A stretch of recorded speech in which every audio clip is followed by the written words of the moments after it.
gente que todavía no las conoce, ¿vale? Muy bien. Bueno, Arratsaldeon, ongi etorri, Danori. Aquí tenemos a Enrique, creo que lo conocéis, sobre todo aquella mujer creo que te conoce, es su madre, la que más le conoce. Bueno, no hace falta mucha presentación. Enrique Franco está aquí de sacristán en la Basílica de Begoña, muchos años que lleva aquí, le encantan, además de los cetáceos, la historia y sobre todo sobre este cuadro, pues es un gran apasionado. Como bien sabéis, hoy, tal día como hoy, hace 125 años tuvo lugar esta imagen, que es recreada, evidentemente, no es una foto, sino que es un cuadro que pintó, que luego nos va a explicar, que lo pintó para, de alguna manera, que quedara constancia de un día importante.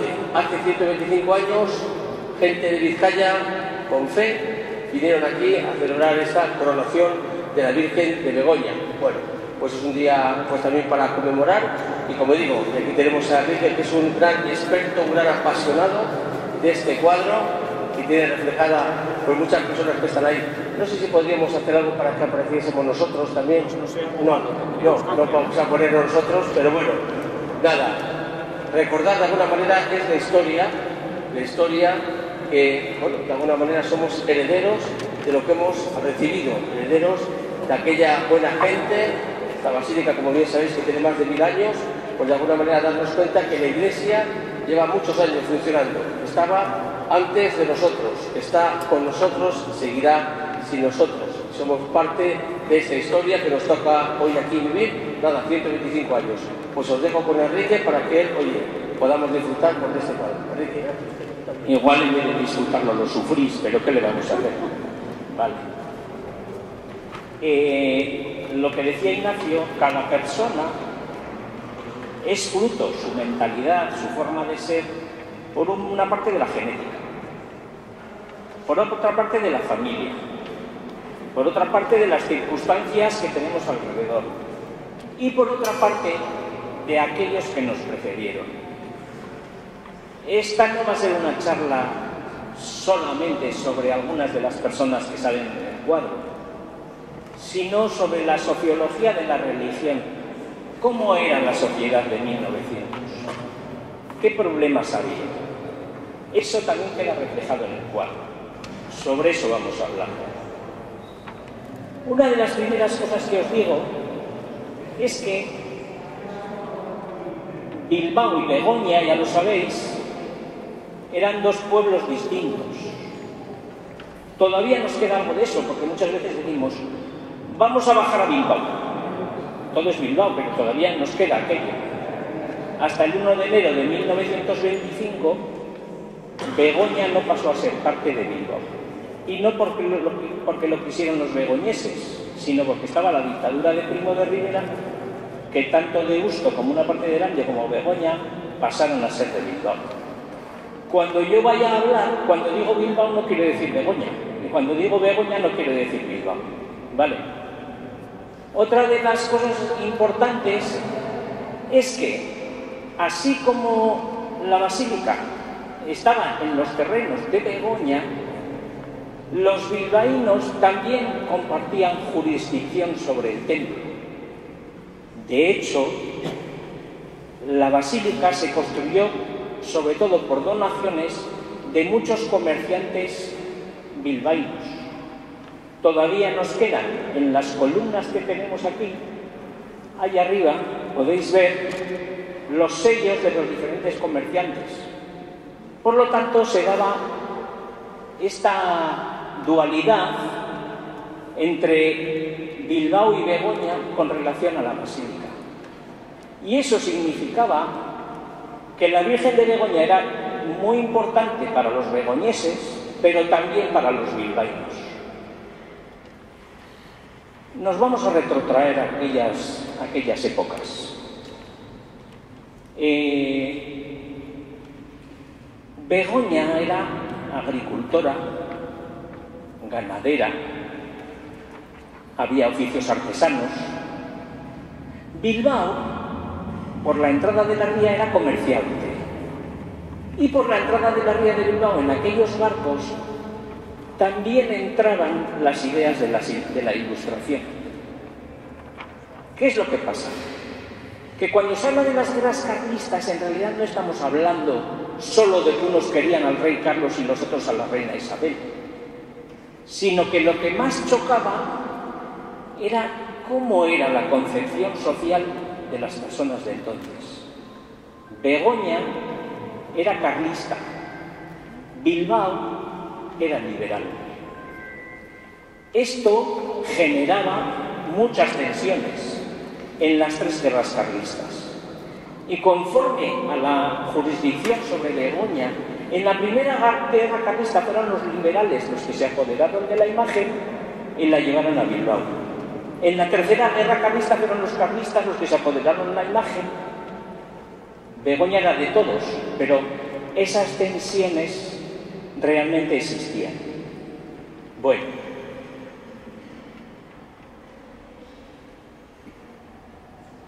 vamos a ver. Vamos a fijarnos en el cuadro que tenemos a vuestra derecha. Este no está en la lámina, porque la historia de la coronación no empieza en 1900. Esto viene de atrás. Este cuadro, que un día lo explicaré porque si no se me pasa el tiempo, es de 1865 por ahí. 10 años antes, en 1855, en Bilbao hubo el cólera morbo, como una pandemia, como ahora el COVID, pero a lo bruto. De 12.000 personas que vivían en Bilbao en 1855, en un verano murieron 600. Padres y madres, abuelos, ricos y pobres. En Bilbao sacaron en procesión a la Virgen de la Esperanza. Y también sacaron en procesión luego vinieron aquí y también bajaron a la Virgen de Begoña. ¿Por qué sucedía lo del cólera morbo sobre todo? Por las aguas que bebían de cualquier sitio. Pero, como pasa también, por ejemplo, en el fútbol, un gol de Zarra en aquella época. Si tú ibas al campo y veías que chutaba y gol. Si tú lo oías por la radio, es que el fantástico Zarra se había abalanzado sobre las pelotas y se creaba como un mito. Parecido pasó con el cólera morbo. 1855, el cólera va descendiendo, pero no descendió porque de pronto, de un milagro, al sacar a la Virgen desapareció el cólera, porque eso no es cierto, porque hay evidencias que el cólera fue descendiendo, pero con los años aquella historia se fue transformando casi como en un mito. La Virgen de Begoña era muy importante para los begoñeses y para los bilbaínos, la Virgen de la Esperanza también. Y de hecho, 100 años después, en Bilbao todavía recorría una procesión de la Virgen de la Esperanza recordando el cólera morbo. 1855, el cuadro se hace después, pero no nos importa ahora la pintura del cuadro. Ya lo explicaremos otro día.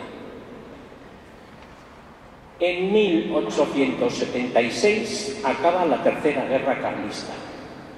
¿Os acordáis del sitio de Bilbao? Las guerras de Somorrostro, que fueron tremendas.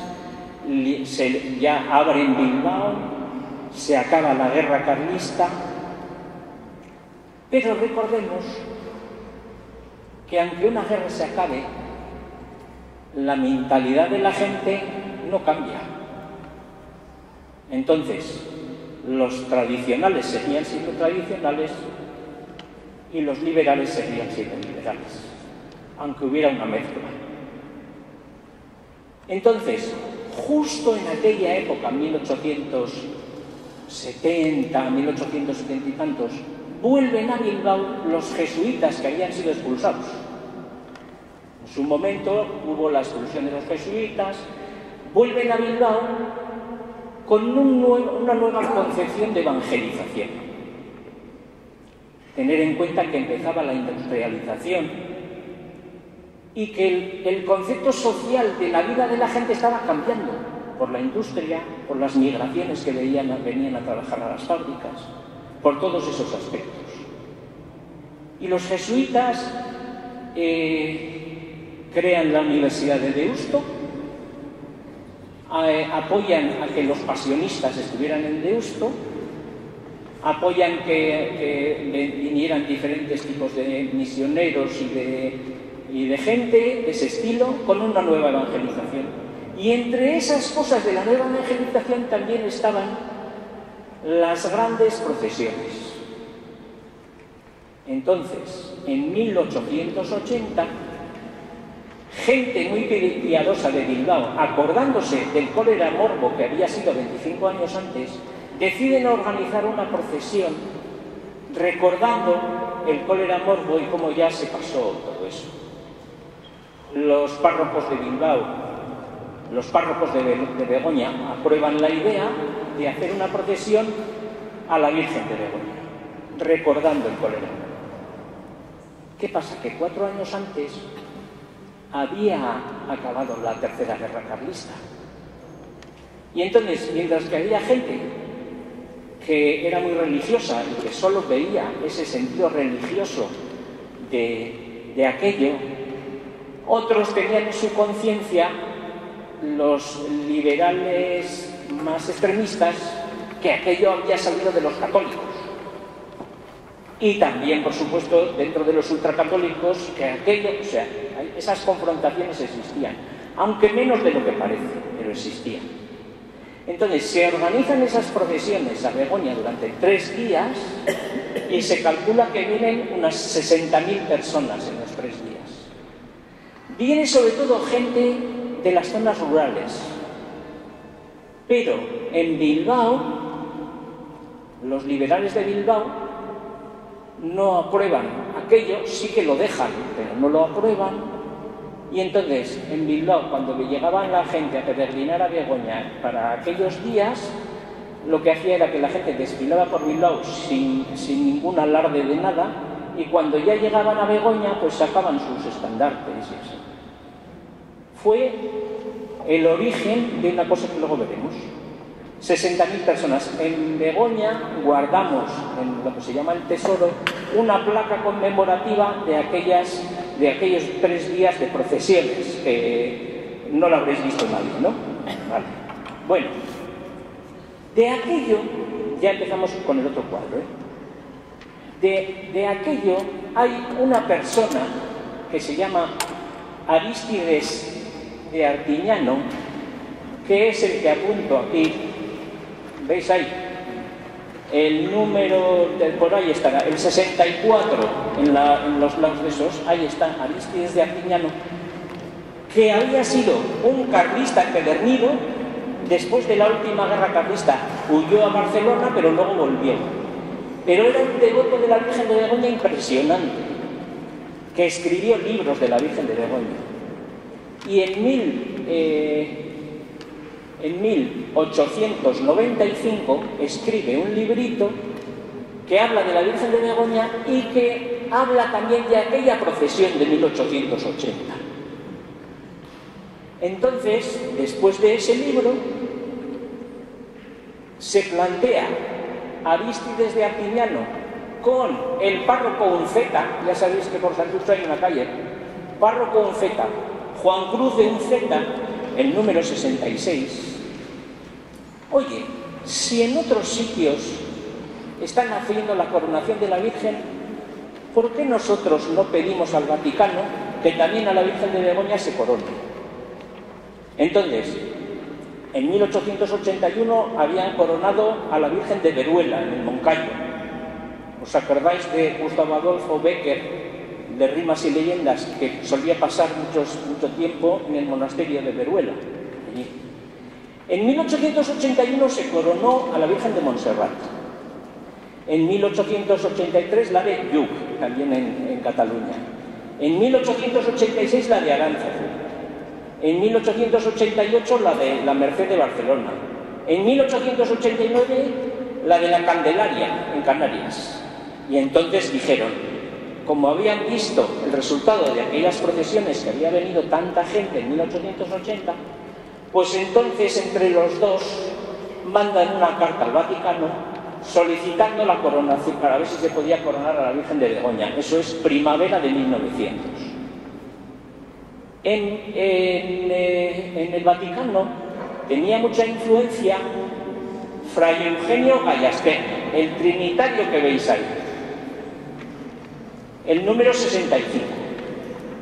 Y entonces, con Fray Eugenio Gallastegui, que además debía dar unos sermones muy buenos, pues entonces se consigue que el Papa León XIII, precisamente el anterior al de ahora, aprobara que la Virgen de Begoña fuera coronada como reina y como reina de la paz. Entonces consiguen esto. Claro, además ellos piensan, bueno, además es un buen momento para poder hacerlo, porque en 1900 se conmemoraban los 600 años de la fundación de Bilbao. Entonces, bien pensado, un buen marketing de Arístides de Artiñano y del párroco Unceta, y entonces propone que se lleve adelante esta coronación. Entonces ya organizan todo, y había llegado la carta de que efectivamente se iba a coronar a la Virgen de Begoña, y entonces organizan diferentes comisiones para poder llevarlo aquello adelante. Entonces, entre los que también actúan preparando técnicamente la coronación de la Virgen está el que era arquitecto de la diócesis, José María Basterra, detrás de Gallastegui, este que tiene la frente tan ancha. Ese, que es el número 62 que tenéis ahí, ese se mete también en el asunto de poder preparar la coronación. José María Basterra era arquitecto de la diócesis. 2 años después se encargó de reedificar, de crear nuevamente la torre principal de Begoña, cuyo cantero fue el abuelo de Alex Urcaregui, que está aquí, Gregorio Urcaregui. Entonces, bajo los auspicios de José María Basterra, el arquitecto, se pone la torre nueva. ¿Por qué? Porque la torre, después de las guerras carlistas, había quedado hecha unos zorros y encima había caído algún rayo y estaba mal. Entonces, ¿lo digo bien, no, Alex? Sí, vale. Entonces, José María Basterra hace eso, y después también vuelve a reedificar bien la sacristía, que también había quedado tocada. Pero una cosa curiosa que propone José María Basterra es que para los días de la coronación, 9 días duró toda la novela de la coronación, en vez de utilizar velas, al curar esto lleno de velas 9 días, ¿por qué no utilizamos luz eléctrica? Y entonces se pusieron luces eléctricas en toda la basílica. Y también fuera se puso en la torre antigua una M de María, también con luz eléctrica. José María Basterra. Os he dicho el número, ¿no? 62. Vale. Empiezan las comisiones, y por supuesto tiene que haber una comisión que era de la Junta Organizadora de la coronación. Evidentemente había que organizar a ello desde unos puestos un poco altos. Entonces, el presidente de la comisión de culto, porque luego había comisiones de culto y servicio espiritual, era el sacerdote Benito de Villalain, número 60. Este que se le ve aquí atrás, que tenía gafas, al lado de José María Basterra. Ahí.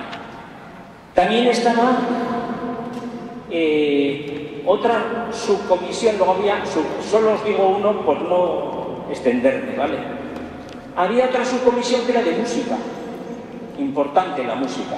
En esa subcomisión estaba Resurrección María de Azcue, habéis oído hablar, un sacerdote recopilador de la música vasca muy antigua y así. Y Resurrección María de Azcue está en el lado derecho, es este, que es el número 19. Aquí está, Resurrección María de Azcue. En esa comisión de música también está Emiliano de Arriaga, el número 103, que está aquí detrás de esta señora. Ah, bueno, vale, pues entonces me he confundido. Es el 10, ese. Sí, el 10, vale. Está también Emiliano de Arriaga, que es el 103, que está aquí detrás de esta mujer allí, que solo se le ve un poco, que este era nieto de Juan Crisóstomo Arriaga, el del Teatro Arriaga, que era un músico que murió joven, era un virtuoso. Entonces él era nieto y también era músico. Otro de los que estaba era otro gran organista, Aureliano Valle, el número 52. Este que está aquí, por ahí, Aureliano Valle. También estaba otro organista, Clemente de Ugarteburu, que este no lo tenéis numerado porque hay dos que no están numerados, que le he puesto 51B. Al lado del 51, uno que hay es Clemente de Ugarteburu, que creo que será este que está aquí. Eso es, ahí está en medio, que es que por eso todavía no se ha listado, porque estoy con ello, ¿vale? Como solían decir antes en Telefónica, estamos en ello, pues eso. Y también estaba otro gran músico que había sido director del Conservatorio de Bilbao, que tampoco está numerado, Amadeo de Baldor, que es este que está aquí atrás, entre Emiliano de Arriaga y Aureliano Valle. Ese, ¿cómo le podemos poner? El 52B, para que se vea. ¿Vale? Ese día de la coronación viene a Bilbao un tenor que estaba considerado a la par que Enrico Caruso, que se hizo muy famoso en Sudamérica, de tal manera que en Buenos Aires tuvo un teatro que llevaba su nombre. Era el tenor Florencio Costantino. En la zona de Miribilla hay una calle que lleva su nombre. Era de la margen izquierda, emigró, estuvo en Madrid y luego se hizo famosísimo en Sudamérica. Y vino expresamente a la coronación. Es el número 1. Ahí le tenéis. ¿Me veis ahí a la derecha, no? Sí. Bueno, pues este era el tenor Constantino. Debía tener una voz prodigiosa y canta también en la coronación.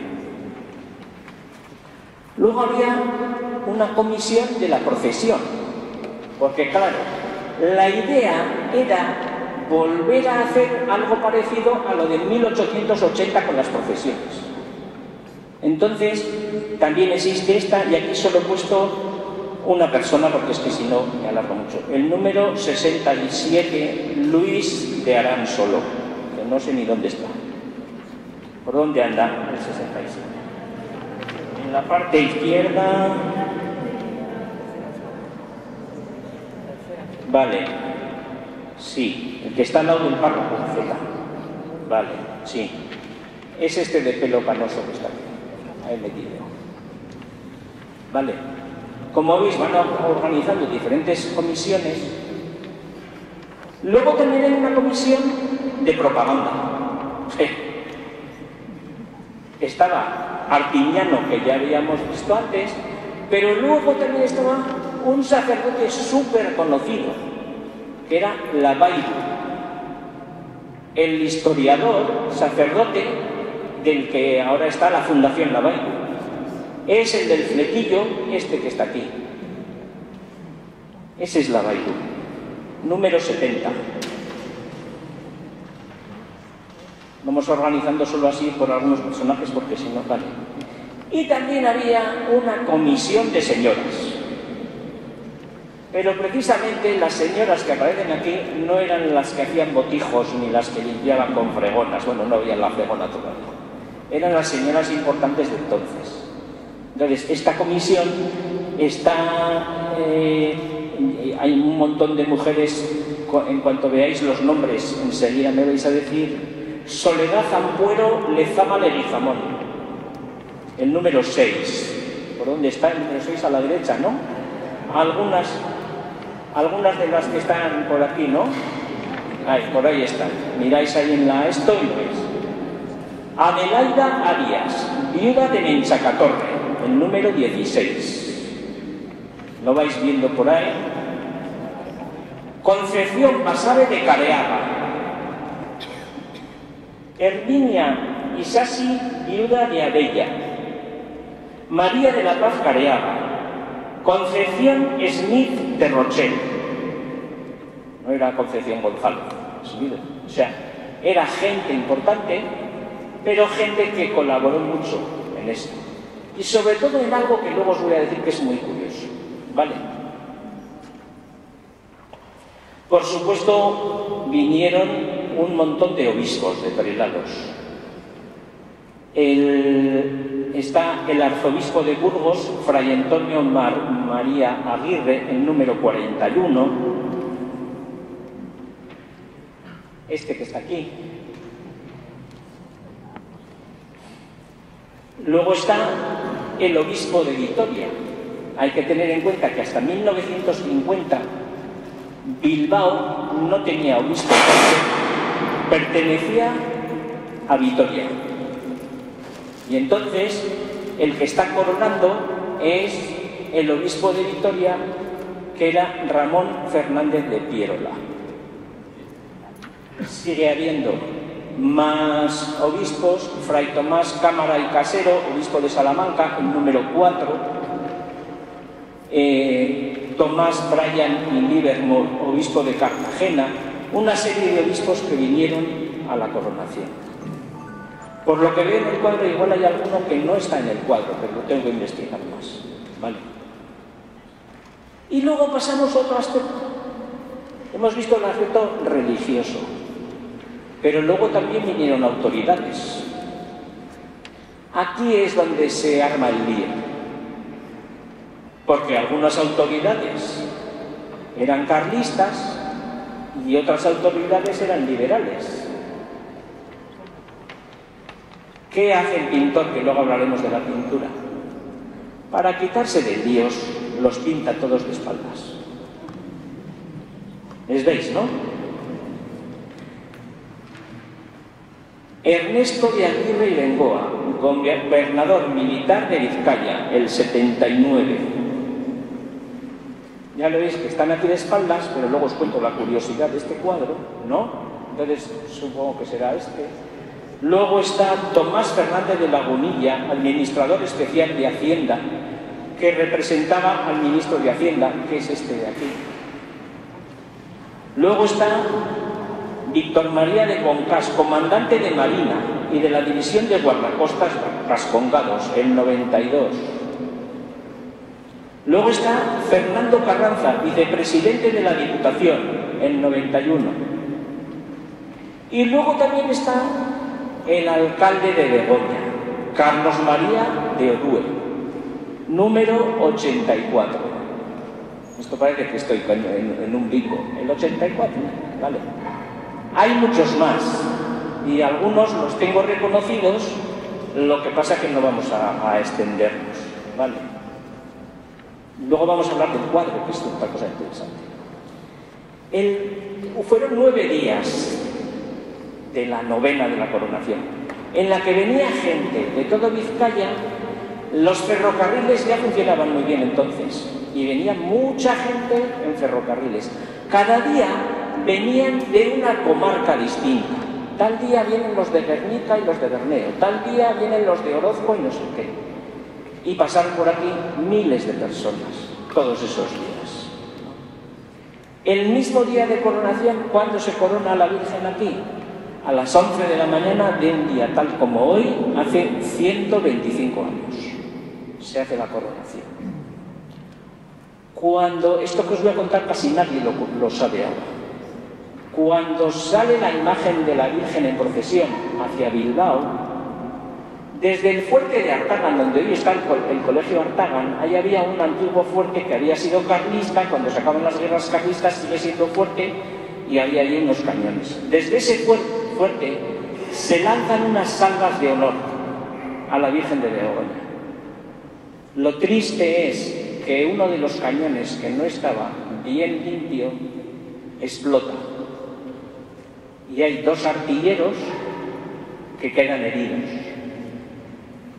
Vamos a recordar sus nombres porque casi nadie se acuerda de ellos, y fueron los que peor lo sufrieron.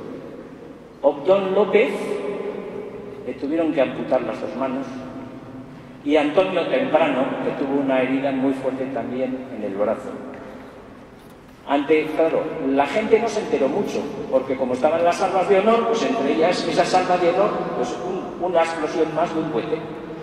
Vale, les llevan, son atendidos en el hospital civil, y después, tanto los obispos como la gente que venía a la coronación hizo una apuestación popular para ayudarles.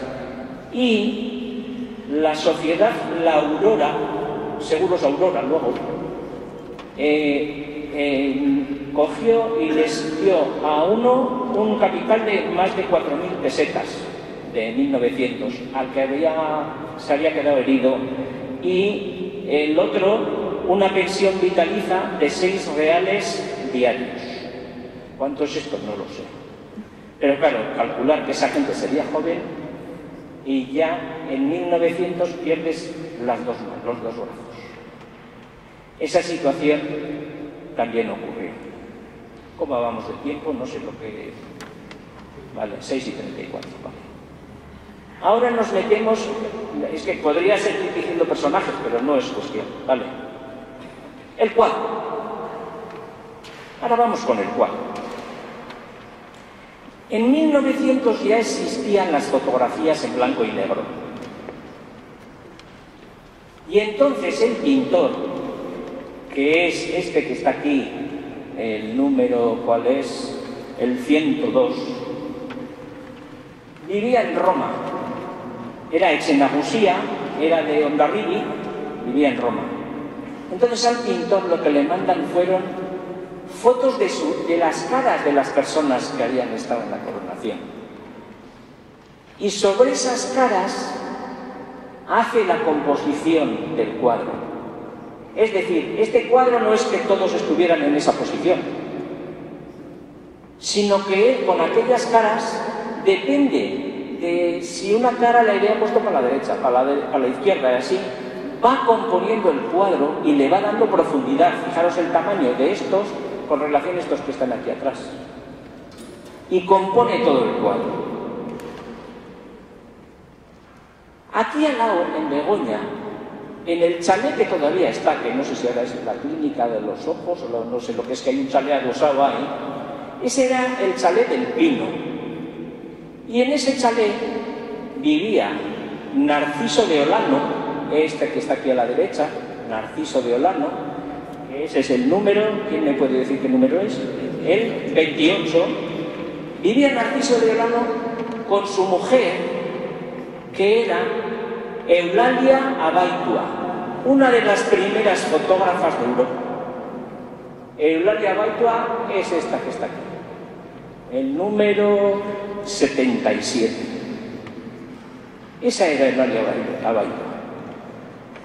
La familia Olano Abaitua dejó para todos esos días de la coronación y para las peregrinaciones todas las campas que tenían alrededor, no había casas entonces, y las fuentes que tenían en su zona para que los peregrinos pudieran refrescarse.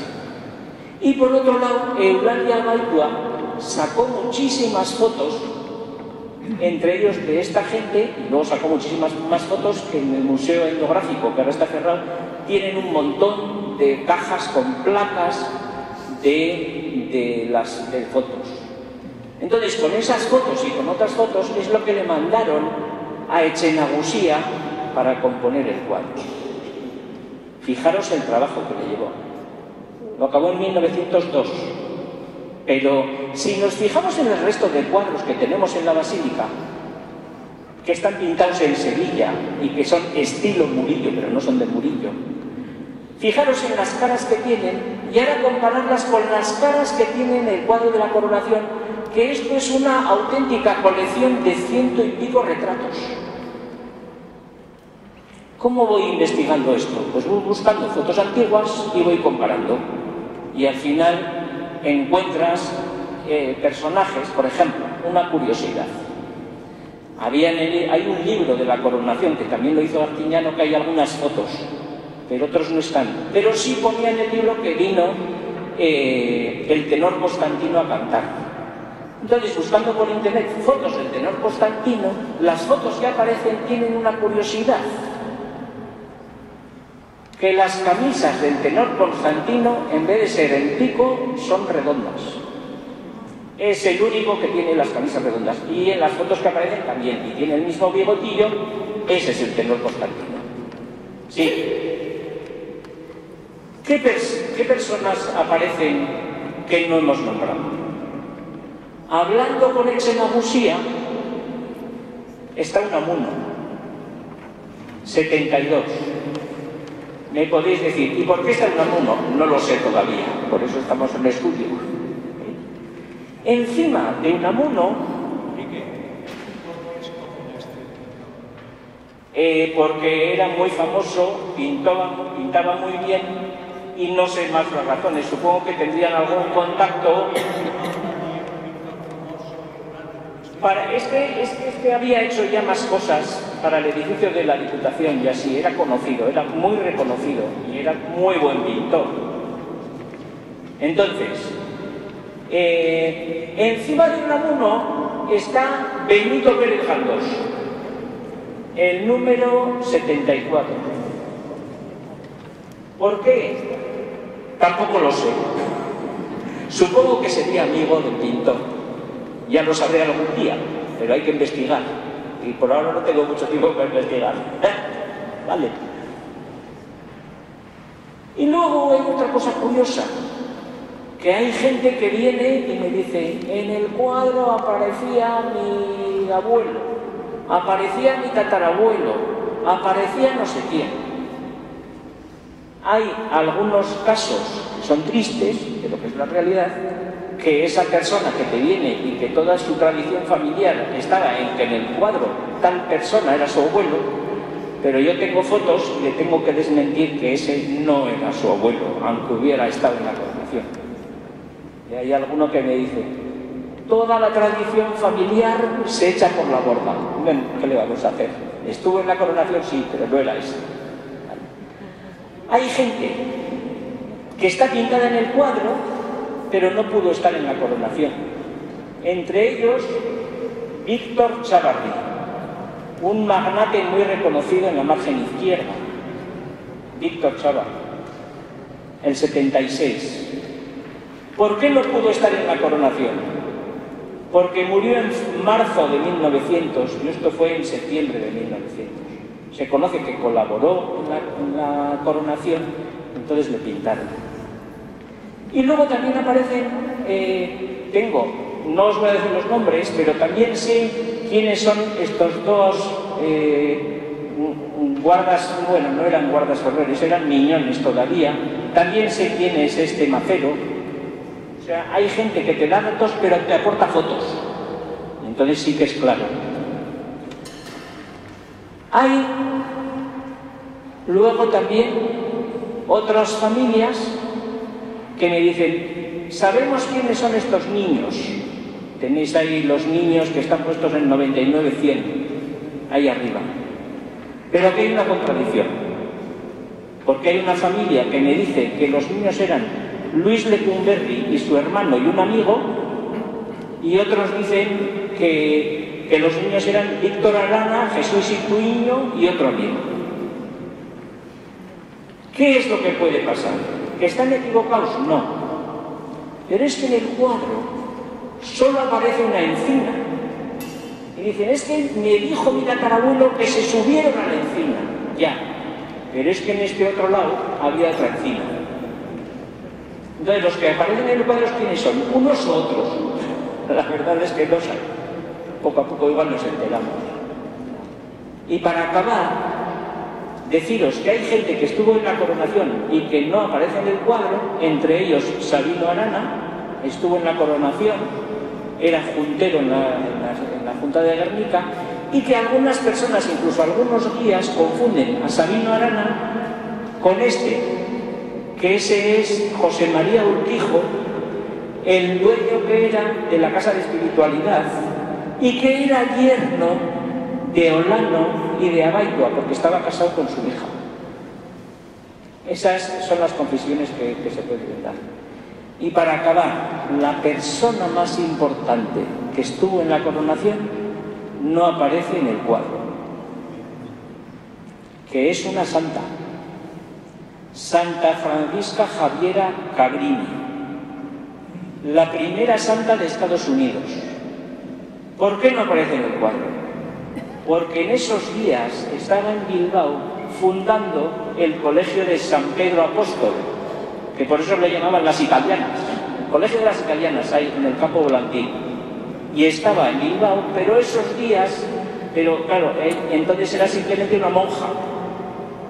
Luego emigró a Estados Unidos y hizo una labor tremenda con los inmigrantes que llegaban en aquella época en los vapores a Nueva York y a toda la costa este de Estados Unidos.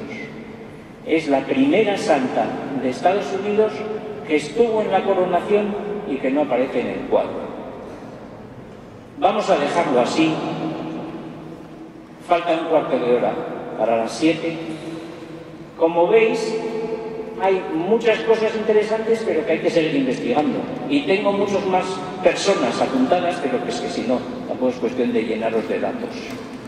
Espero que os haya gustado y con esa lámina, pues algún día podremos sacar un listado con los números de saber quién es quién. Vale, así lo dejamos. Vale.